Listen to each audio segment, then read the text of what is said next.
بسم اللہ الرحمن الرحیم۔ السلام علیکم ورحمۃ اللہ وبرکاتہ۔ یہ عمل ہے تو چھوٹا لیکن آپ کی تقدیر کو بدل سکتا ہے۔ بہت ہی آسان عمل ہے جسے مرد حضرات اور عورتیں بھی کر سکتی ہیں۔ یہ عمل کیا ہے اور اس کی طاقت کیا ہے، اس حوالے سے آپ کو نبی کریم صلی اللہ علیہ وسلم کے دور کا ایک واقعہ سناتا ہوں۔ آپ سے گزارش ہے کہ آپ اس ویڈیو کو بغیر سکپ کیے دیکھیں۔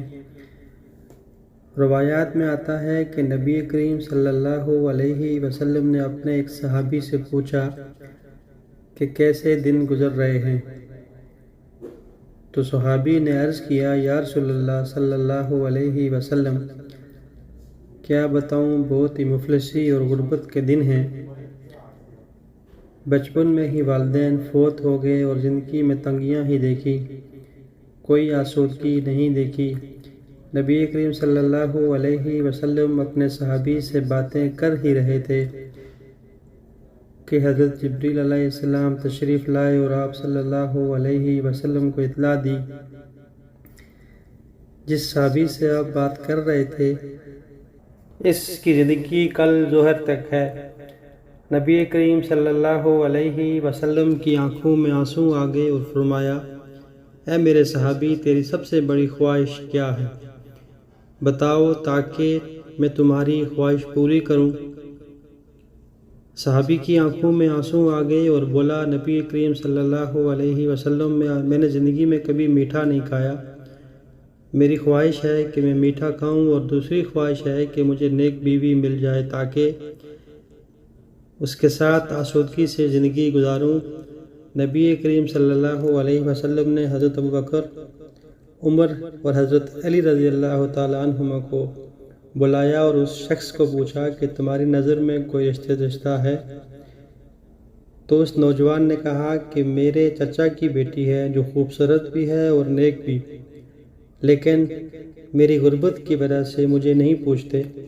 تو نبی صلی اللہ علیہ وسلم نے اس کے چچا کو بلایا اور فرمایا کہ تم اپنی بیٹی کا رشتہ اس صحابی کو دے دو جو تمہارا بھتیجا ہے، اور فرمایا کہ میں نے اس کا نکاح تمہاری بیٹی کے ساتھ کر دیا ہے۔ اب اللہ کے نبی صلی اللہ علیہ وسلم نے صحابی سے کہہ کر اس کی شادی کا انتظام کروایا، اور حضرت ابوبکر صدیق رضی اللہ عنہم سے فرمایا کہ اس کے لیے میٹھا پکوائیں تاکہ صحابی کے میٹھے کی خواہش بھی پوری ہو سکے۔ یوں صحابی کی شادی ہو گئی۔ اس صحابی نے اپنا مکان پیش کیا اور صحابی اپنی دلہن کے ساتھ اس گھر میں چلے گئے۔ ان کو ضروری سامان بھی دیا گیا اور میٹھا بھی ان کے لیے پیش کیا گیا۔ اللہ کے نبی صلی اللہ علیہ وسلم نے ایک صحابی سے کہا، ظہر سے عصر تک اس گھر کے ارد گرد رہیں، اور جیسے ہی رونے کی آواز سنائی دے تو آپ صلی اللہ علیہ وسلم کو اطلاع دیں۔ وہ صحابی وہاں موجود رہے، لیکن کوئی رونے کی آواز نہ آئی، بلکہ خوشی اور ہنسنے کی آوازیں ہی سنائی دیں۔ عصر کے وقت اس صحابی نے نبی کریم صلی اللہ علیہ وسلم کو سارا ماجرا بتایا، تو آپ صلی اللہ علیہ وسلم سجدے میں گر گئے اور اللہ رب العزت سے عرض کیا کہ یا اللہ، جبریل علیہ السلام نے تو مجھے اطلاع دی تھی کہ صحابی کی زندگی ظہر تک ہے، لیکن یہ کیا ماجرا ہے؟ تو غیب سے آواز آئی، اے میرے حبیب، تقدیر میں ہی یہی تھا۔ اس کی زندگی ظہر کے وقت تک تھی، لیکن جب آپ نے اس کی شادی کی اور اس کی خواہش پوری کرنے کے لیے اس کے لیے میٹھا بھی بھیجا، تو رات کو یہ صحابی کھانا کھانے کے لیے اپنی بیوی کے ساتھ بیٹھا، ابھی کھانا کھایا ہی نہیں تھا کہ دروازے پر فقیر نے آواز لگائی کہ میں بھوکا ہوں، اللہ کے نام پر کچھ دے دو۔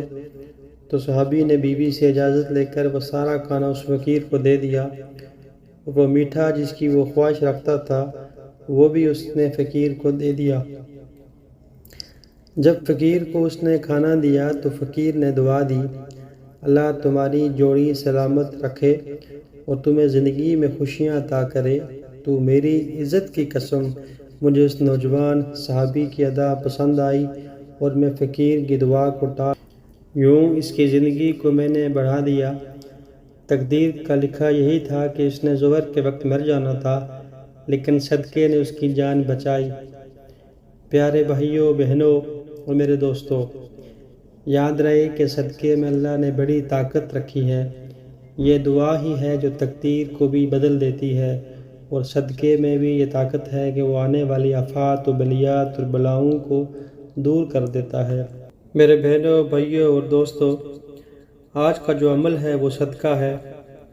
آپ نے اپنے مسائل کے حل کے لیے صدقہ کرنا ہے، اپنی پریشانیوں کو صدقے سے دور کرنا ہے، اور صدقہ بھی ایسا ہو جو ضرورت مند کی ضرورت کو پورا کرے، اور نہ آج کل کے رواجی صدقے جیسا ہو، بلکہ ضرورت مندوں کو تلاش کریں اور ان کی ضروریات کو پورا کریں، صرف اور صرف اللہ کی رضا کی خاطر، اور کوئی مقصد بیچ میں نہ ہو۔ جب اس طرح کا صدقہ کریں گے تو پھر دیکھیں گے کہ آپ کی ضروریات کیسے پوری ہوتی ہیں، آپ کی پریشانیاں کیسے دور ہوتی ہیں، اور آپ کی تقدیر کیسے بدلتی ہے۔ ہمیں چاہیے کہ اپنے ارد گرد رشتہ داروں میں دیکھیں کون ہے جو نادار ہے، کون ہے جو مفلس ہے، اس کی مدد کریں، اور اپنے دروازے پر آنے والے فقیر کو ہم خالیات نہ لٹائیں بلکہ اس کی ضرورت کو پورا کریں۔ پھر دیکھیں کہ آپ کی بیماریاں کیسے ختم ہوتی ہیں اور آپ کی آفات و بلیات سے کیسے حفاظت ہوتی ہے۔ میرے بھائیوں، جب بھی کوئی مسئلہ ہو تو صدقہ کر دیا کریں۔ صدقے کے چند فضائل پیش کرتا ہوں، ضرور ملاحظہ کیجیے گا۔ یاد رہے کہ صدقہ اللہ تعالیٰ کے غصے کو دور کرتا ہے اور بری موت سے بچاتا ہے، جیسا کہ ابو سعید خضری رضی اللہ تعالیٰ عنہ کہتے ہیں، رسول اللہ صلی اللہ علیہ وسلم نے فرمایا، صدقہ اللہ تعالیٰ کے غضب کو ٹھنڈا کرتا ہے، صلہ رحمی عمر میں اضافہ کرتی ہے، ایک عمل آدمی کو برائی کے گڑھے میں گرنے سے بچاتا ہے۔ ایک اور روایت میں آتا ہے کہ مومن آدمی قیامت کے دن اپنے صدقے کے سائے میں ہوگا۔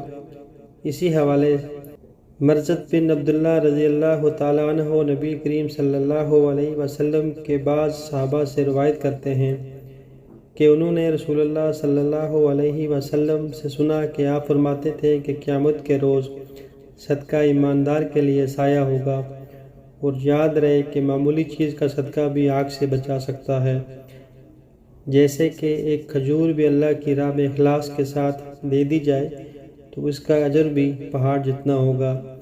رسول اللہ صلی اللہ علیہ وسلم نے فرمایا، جہنم کی آگ سے بچو، خواہ کھجور کا ایک ٹکڑا ہی کیوں نہ ہو۔ دوستو، معلوم ہوا کہ اللہ کی راہ میں دی ہوئی ایک کھجور بھی انسان کو جہنم کی آگ سے بچا سکتی ہے۔ ایک اور روایت میں آتا ہے کہ صدقہ گناہوں کو بجھا دیتا ہے، جیسے پانی آگ کو بجھا دیتا ہے۔ صدقہ دینے سے مال کم نہیں ہوتا بلکہ زیادہ ہوتا ہے، اور معاف کرنے سے اللہ عزت بڑھاتا ہے، اور عاجزی اختیار کرنے پر اللہ مرتب عطا فرماتا ہے۔ مجھے امید ہے کہ آپ کو میری یہ ویڈیو پسند آئی ہوگی۔ میں دعا کرتا ہوں کہ اللہ تعالیٰ ہم سب کو صدقہ و خیرات کرنے کی ہمت و توفیق عطا فرمائے۔ وآخر دعوانا ان الحمد للہ رب العالمین۔